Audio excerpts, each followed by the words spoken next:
a little bit. The Divine Creator. Divine Creator. When I read this book, I was thinking, oh my goodness, this is a summary of all the books I read for like 17 years at the time I read the book. How she got into that? And then I realized that you got all intuitively.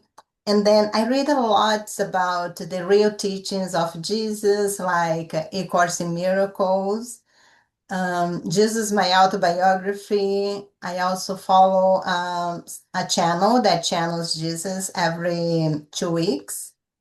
And all the teachings that are there, I could identify in this book.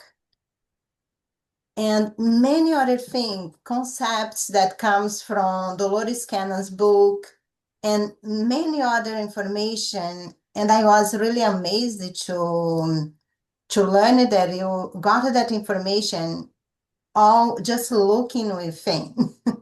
Mhm.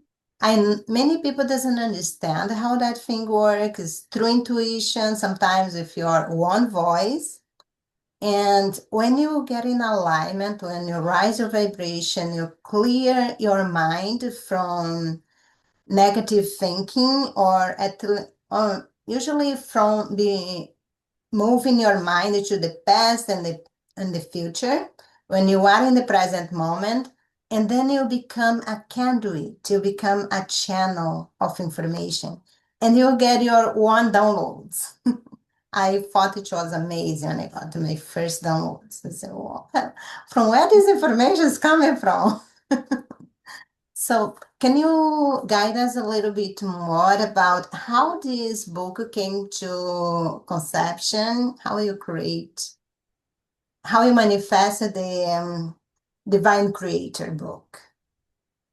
Yes, so Divine Creator started to unfold at the same time that I started to get into intuitive art and realize that my art was a tool, a pattern that I chose for, accessing higher guidance and stepping into a more aligned version of myself.